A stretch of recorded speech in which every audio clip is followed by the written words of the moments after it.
Hello everyone, my name is Cameron. I'm part of the next chapter of the Middle of the 400. And I'd like to welcome you to Freedom Month Kickoff virtual event. In the Middle of the 400, we like to reflect on our past to prepare for a better future. And we must reflect on the words of our founder, Shadrach Porter, in the speech that he made on August 24th on Fort Mile Road, Virginia.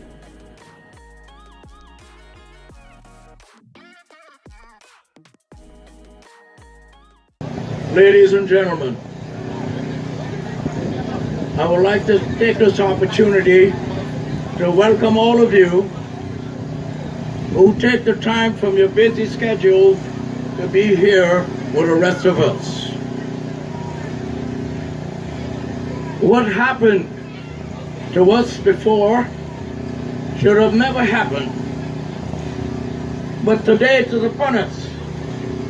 Today it is a reality. The end of 400 years is right here. And this is the reason why I suspect that we are all here today, to open up the files and to begin the process,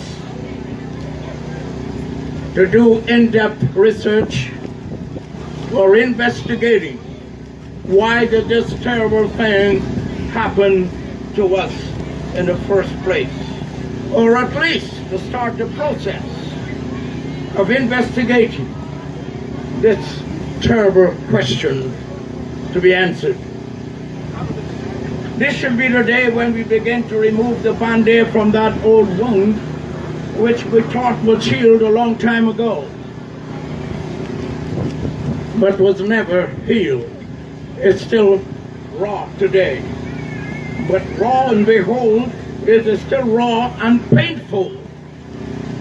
It is still bloody.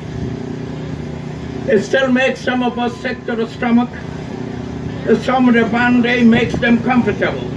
It makes them forget what is underneath. It embarrasses them. They are annoyed when someone else mentions it or points it out. Any way you look at it, my dear friends, the wound is real, and no piece of band-aid can heal it, and it will not heal unless you and I do something about it.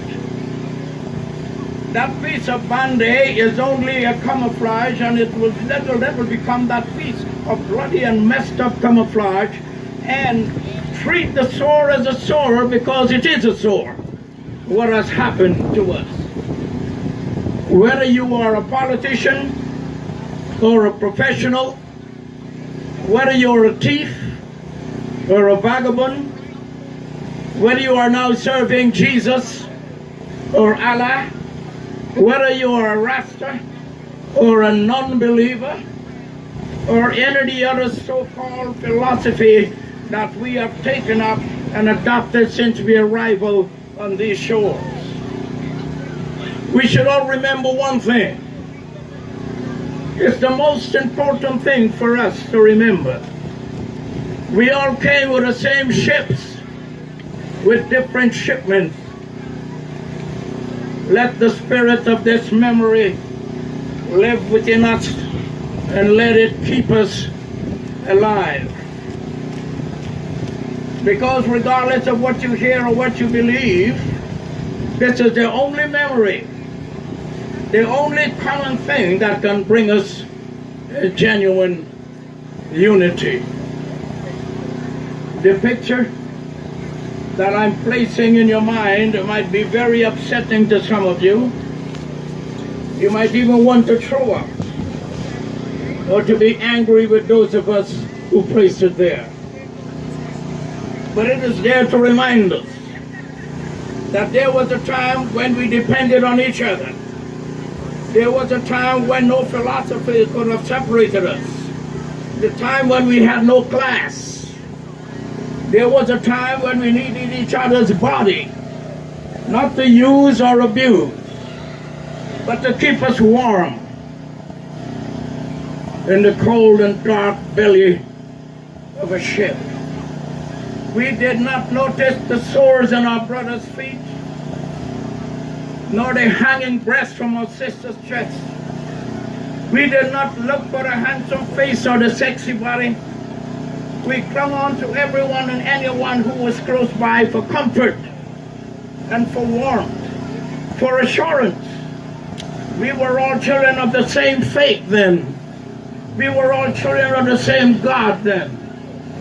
Our noses were insensitive to our siblings' perspiration. We did not care how each other smelled. All we needed then was each other. My God. What went wrong? The sound of freedom? Are we now free to kill each other? To turn up our noses at each other? Are we now free to enslave our own minds? My dear friends, we are here today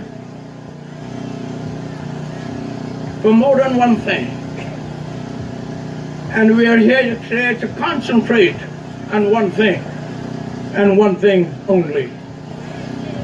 And that is to bring to life our stinking past.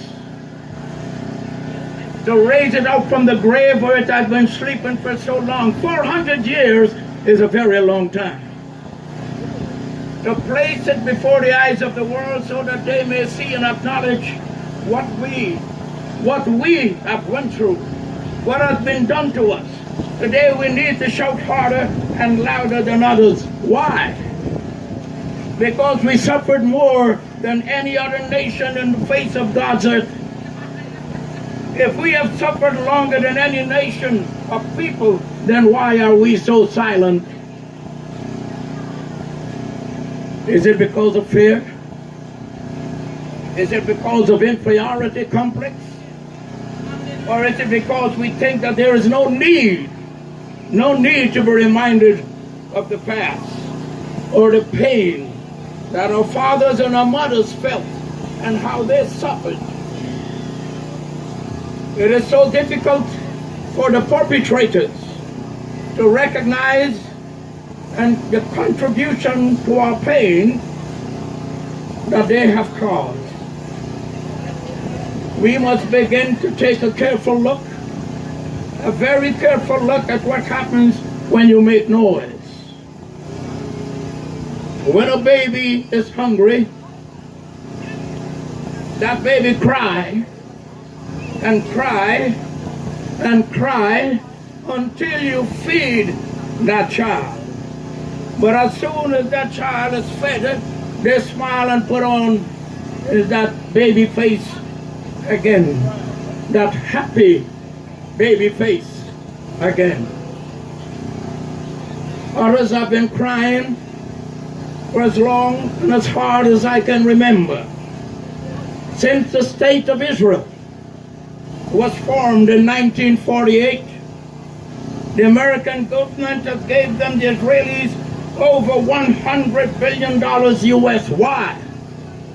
Because they cried. Ladies and gentlemen, friends, well wishers, I am not angry with anyone for crying, and I'm not angry for anyone for feeding their mother. But I'm very angry with you and I. I'm angry with us for not crying at all. I'm angry with us for not trying harder. I'm angry at those of us who keep on saying, don't worry about it. It's long gone. I am staring mad at our disunity and lack of togetherness. We cannot get together and we have no measure of approach. We pull each other down rather than pushing them up. We are angry if one of us reaches to the top. We try our best to bring them down. We have become our own enemies. We have learned how to criticize each other very well. We sympathize with others and their sufferings but we refuse to remember our own dilemma. We need to remember how it must have felt in the belly of that ship, packed like sardines in a can. We need to remember the humiliation and the selling blocks branded with irons, bearing the mark of ownership to another, standing there naked while men stare in your buttocks. They don't even do that to pigs. We need to remember the whip on our backs, the raping of our mothers, and the taking of the virginity of our sisters. Yes, we need to remember our brothers and our fathers hanging from that old oak tree. We need to remember that we were that strange fruit that the old singers sang about. My dear friends, we must never, ever forget being hunted like dogs for sport, and the tearing of our flesh like we were dogs' food. The day we forget all these things will be the day we continue to find ourselves down in the valley of despair, enjoying others as they urinate their doctrine, their culture, and their philosophy on us. And we will no doubt continue to enjoy their direful. Since the 1500s, our parents were hunted like wild animals, bought and sold like commodities. We went in that time to Cuba, Jamaica, Santo Domingo, and Puerto Rico. In that same year, the Englishman John Hawkins bought 300 captives, according to him, as indentured laborers to the United States and to the Carolinas. From that old until it continued, it largely ended the evening when we were so-called freedom today. It still continued from then until now. But we have engaged ourselves in this so-called freedom, and we have lost what our fathers went through so that we can gain this so-called freedom. On the 24th of August, 1619, a Dutch ship officially started a trade in the U.S. by bringing 20 Nigers, N-I-G-E-R-S, a country in Africa, 20 Nigers from the west coast of Africa, and selling them on these same shores in Virginia.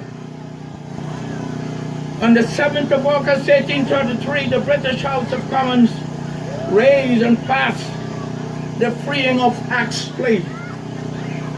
On the 28th of August of that same year, the bill received royal approval.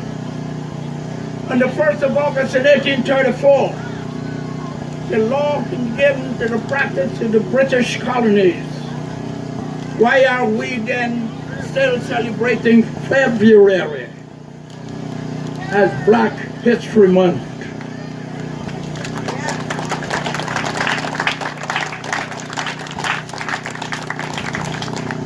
What can we teach our children about February?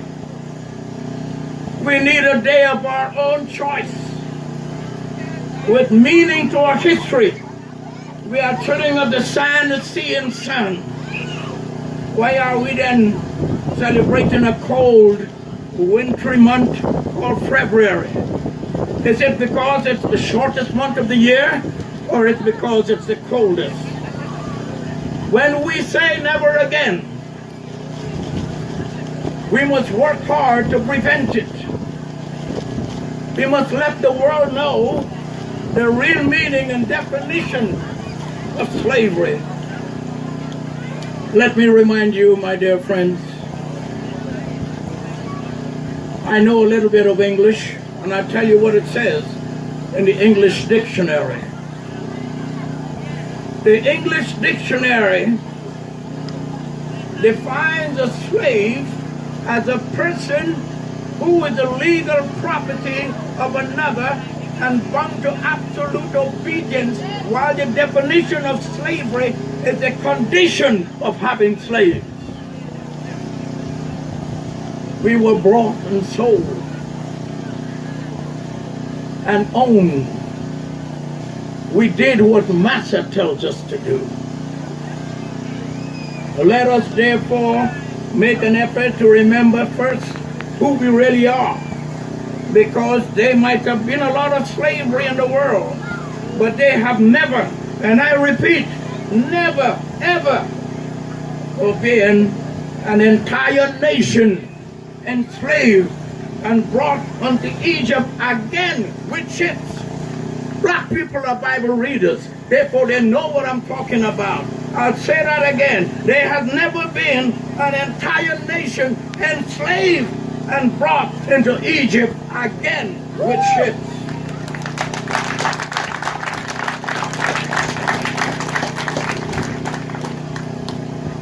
My dear friends,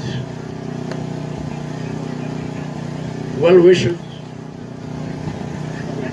there have been no people bound and chained, placed in the belly of a ship with a yoke of iron around their necks and sold into slavery.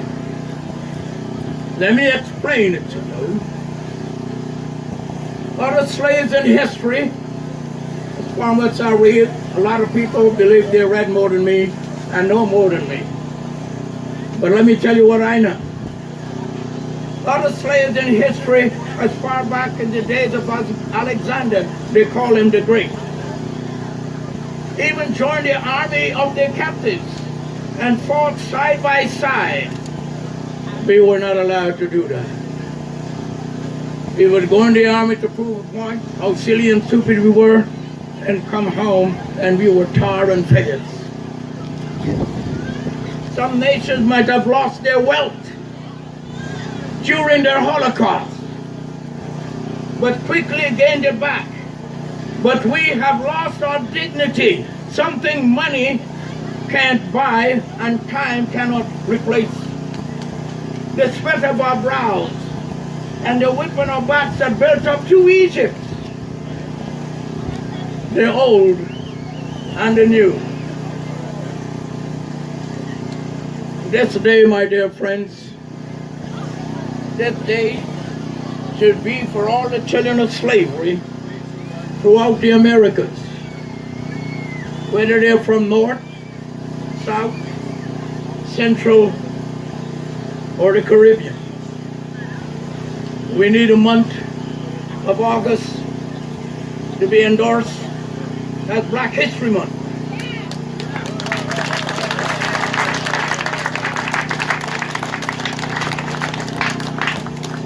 We must be prepared to sell this idea to every government where the children of the diaspora reside.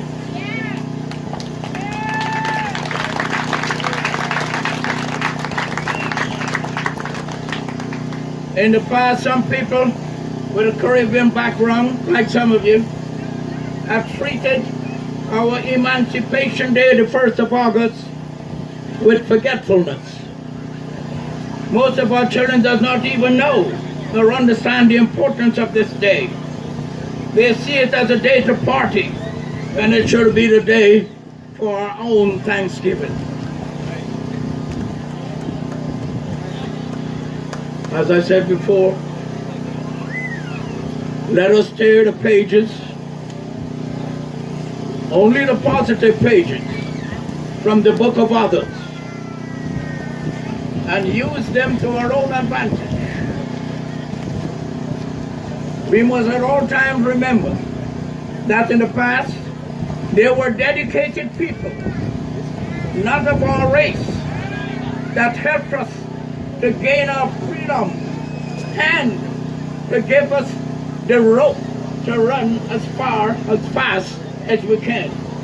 The American Anti-Slavery Society was formed by European Americans who gave their platform to free slaves like Sojourner Truth Harriet Tubman, Frederick Douglass, and a host of others.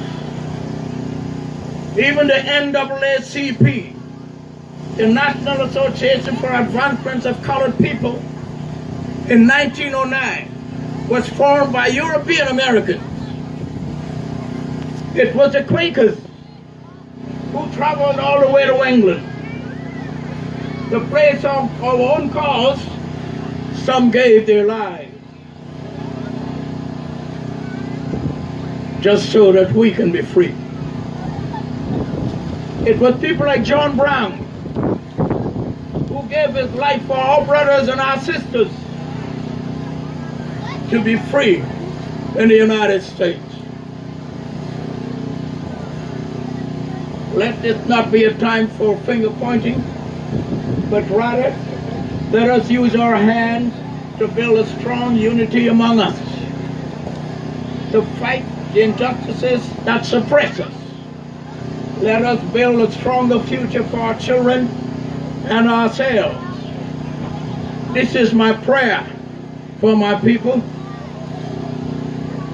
that one day we will wake up from that old dream, put on a new coat of confidence, wearing the jewels of a new plan, get up from that old bed of nails, shake off the shackles of slumber, wash ourselves with the clean water of vibrancy, and together walk hand in hand towards a new horizon, towards a new beginning and new ideals, riding side by side together in the vehicle of understanding towards a brighter future with a new attitude,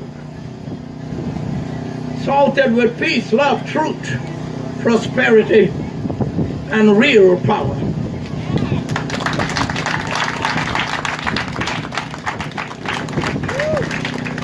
All these things I have said before, I have said them many times, but I find it most relevant as I speak to you today.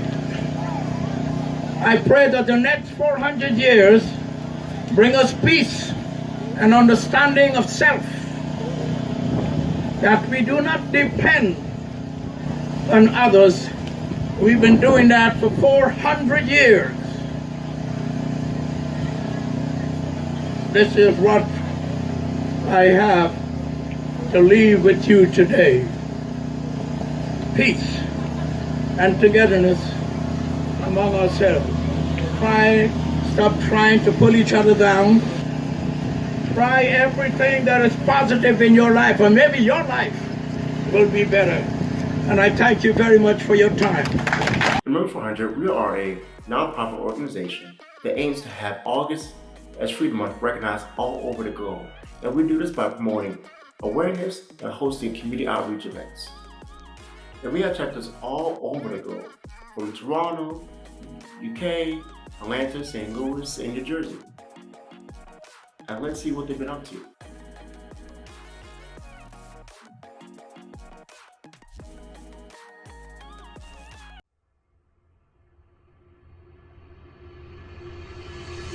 August is Freedom Month.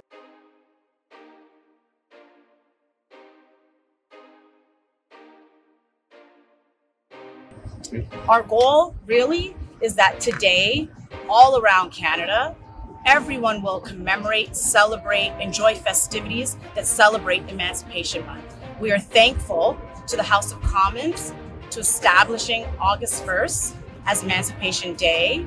We are thankful to Mayor John Tory for claiming August, the proclamation, as Emancipation Month. And we would like all Canadians everywhere to remember this time and to honor those lives so that we can move forward together in fairness and equity and as one.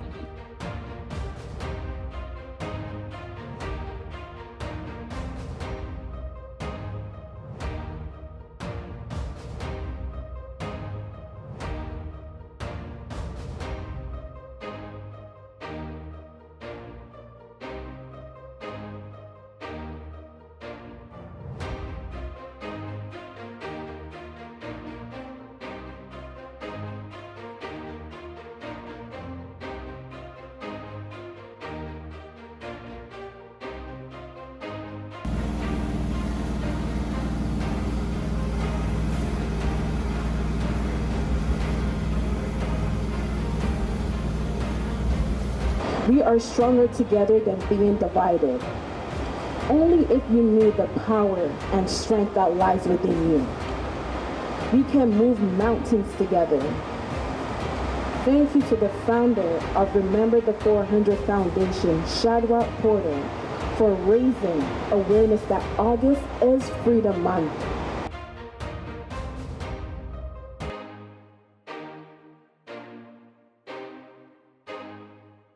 We are more than the stereotypes that are put on us.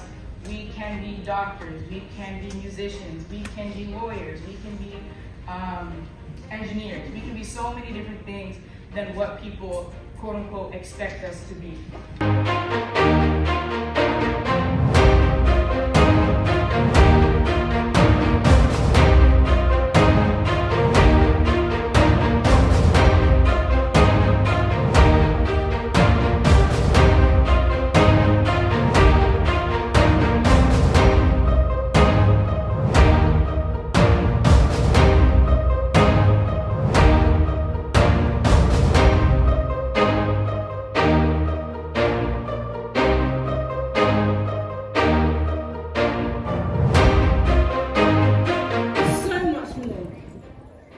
Once knowledge of self is achieved, our next steps are to unify as one people, set aside our destructive divisions, and make the necessary progress which is long overdue.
What we do is break up the stuff and raise our flag too. Yeah, we're all counting on you to make a difference. You know, we got it like that.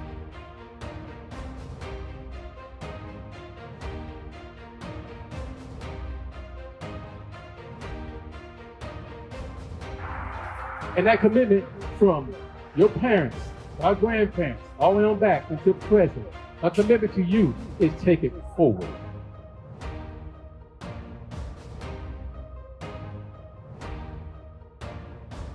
Hello, everyone, and welcome to the Remember the 400 August is Freedom Month kickoff. Today we have special guest, which I'll introduce to you guys. So first, we have the Atlanta rep for Remember the 400, Levi. Hello. Hello, how are you today? I'm good. How are you? I'm so glad to be here. Great. Well, I'm happy you're here too. Next, we have Ashley from the Missouri rep as Remember the 400. Hello. Hey. Hi, Ashley. How are you? I'm good. How are you? Good. Great.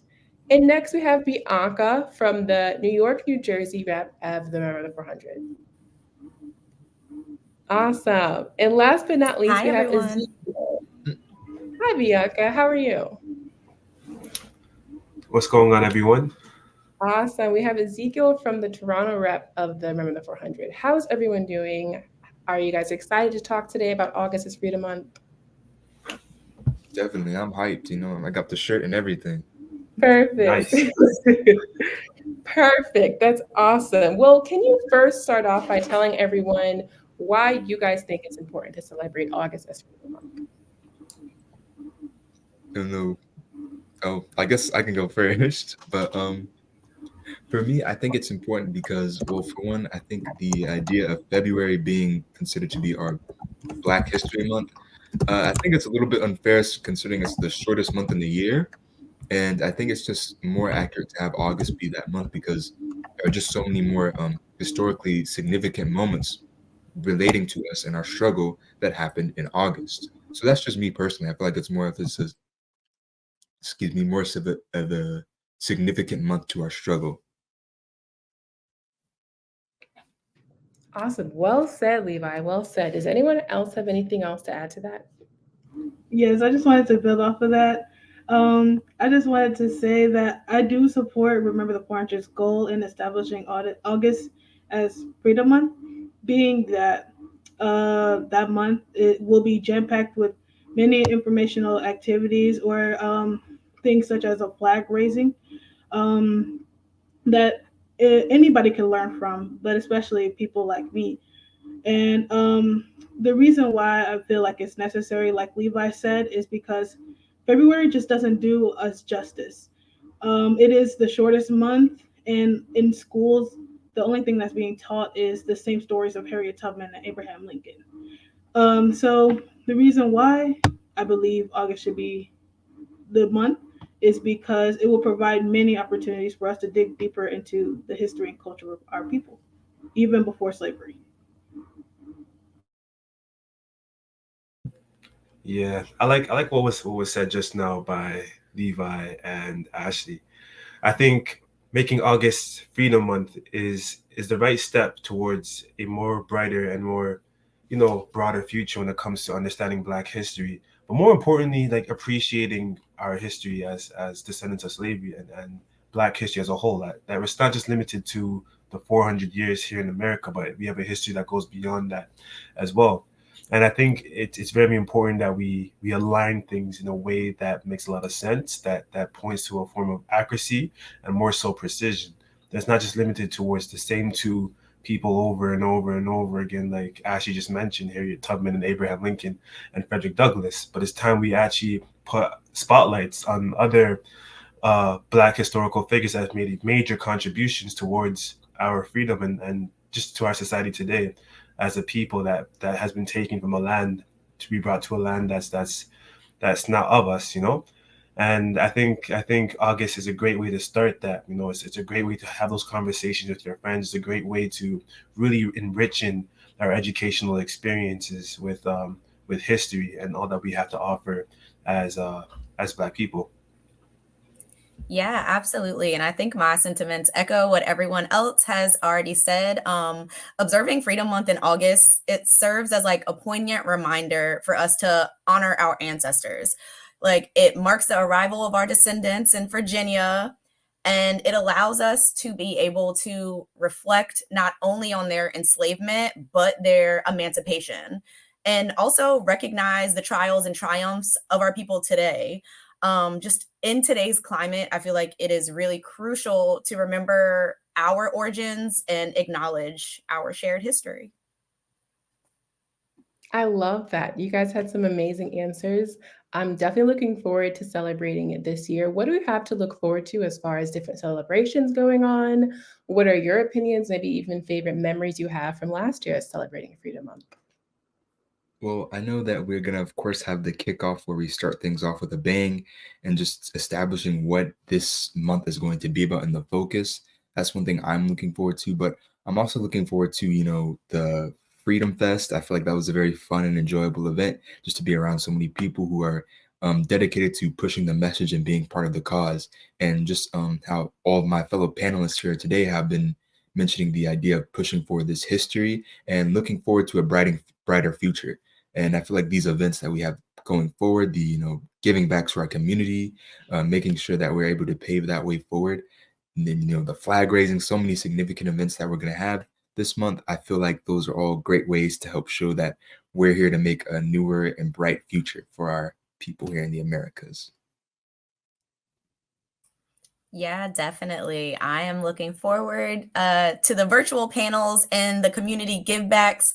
I think just cultivating that awareness and understanding can definitely heal those racial divides. And I just wanted to mention, like, what I previously said, the flag raising. Last year, I believe, was our first flag raising. Correct me if I'm wrong, but I really do look back on that experience as something really, like, beautiful. Actually, just seeing that flag raised in the air, and just knowing the accomplishment that Remember the 400 has came a long way of flying a literal flag over St. Louis, and I just really like that moment a lot. Absolutely, and I definitely agree with you, Ashley. I think it was Missouri's second year doing that. But if you'd like to see different flag raisings that or events we had last year, definitely check out our social media.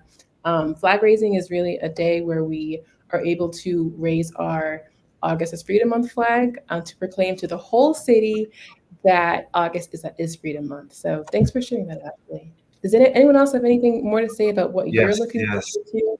Okay, awesome. And just to velcro off of what everyone else says, like I like hearing about the kickoff, the flag raising, the community sharing, give back, Freedom Fest, paying it forward, and even the movie screening. And when I hear all of these different events, it's like I think of just the atmosphere and the culture that we're creating for the month of August. The vibe that we're trying to establish just for that month of August, and we're going in strong. So it's better than ever at this moment, at this time, to be a part of it. And like Ashley said, I think the flag raising is one of the most important ones. Just seeing that flag up there as a reminder, as a symbol and an insignia to show that we're here today in the land of our captivity, still thriving and surviving day in and day out. And I do think that it just takes some time to reflect on where we were then and where we're going to tomorrow. All the efforts and that we've accomplished, everything that all the new objectives that we've achieved, the goals that we've accomplished. Like, I'm not sure if you guys watched the news recently, but the vice president is a black woman, so you come a long way from being in the pits to now even presidency. So it's nice to see these kind of milestones in our evolution as a community, and I think the flag raising does symbolize that very well. But I like the movie screening personally. That's what I'm looking forward to. The movie screening. I like theater. I like theater. I really do appreciate theater. So can't wait to see that happen. Awesome. I love that. That's so awesome. What do we hope Freedom Month will turn into for your generation as you get older and even the next generation? What are we hoping it'll look like for our kids? I want it to just get bigger and better with each showing. Like we already said, how already I think Ashley had a great example where she was talking about the flag raising and how it made her feel so good and happy. All those great emotions. And I feel like we should be striving to top that each and every time. That is the goal. And I hope that as we put our face more into the community, we'll be able to grow it. And that we're able to have more people join our movement so that we can do more, so that we can have even more events than just the ones that we already have planned and listed for this month. And I think just doing that would be awesome to really get the name out and to officially make sure that it's globally known that February is not our month anymore. It's going to be August. So that is hopefully the end goal by the end of this, but just to do it bigger and better each and every year. That's what I'm looking forward to. 100%. I strongly agree with you, Levi. February out with the old and with the new. August is where it's at. I think we have to come hard, come right the first time. I think, and I hope, like Levi said, that it will be recognized worldwide. Every nation that had a hand in slavery, that put their hand in that bucket just to benefit off of that. I still think it should be taken, carved out at that whole month, just to even recognize, all that we went through and as a people, but not just 1 month, like the whole year. Like whenever there's an opportunity, let it be known. Let it be Absolutely. known. And it's about, oh, I'm sorry, go ahead. No, continue. I Oh, just I want was to just say gonna because like we were a part of the bringing of the economy and everything like that. But yeah, that's pretty much it. Yeah, and it's all about like fostering that positive change, right? Like understanding and sharing those stories that may be tough to have, but they're definitely worth the discussion and they're definitely worth having. Like our past hasn't always been pretty, but that is our past. That's our history, and it needs to be shared with the world. The truth needs to be shared. needs to be like understood as well, so that we make sure we don't repeat that. That's what I feel like is really important when it comes to history, the good and the bad. You can always learn something, and I think that's something that we definitely need to acknowledge. So yeah, I agree with Absolutely. that a lot. Well spoken, all of you. Does anyone else have any last remarks as we wrap this up? I want to say something, that all these branches you see here that are here, talking about, remember the 400 and Freedom Month. We're all out here in the community. We're all local. Make sure y'all are reaching out. We have a website, rememberthe400.com. Make sure you go there to our social media page to learn more. It's all there if you are interested. And like we said, we're out here. We're going to be out here all August doing events. So we want to see you guys turn out. So make sure you're there. I'm going to be waiting down here in Atlanta. Well said, Levi. Thank you so much, Levi, Ashley, Ezekiel, and Bianca. This was such a great conversation. I hope we get more and more people to recognize August as Freedom Month. As we can see, it creates such community and camaraderie with our history and our importance as a people. So thank you so much. I hope everyone has a wonderful, fantastic Freedom Month in August, and we'll see you soon. Thank you. Thanks. Thank you.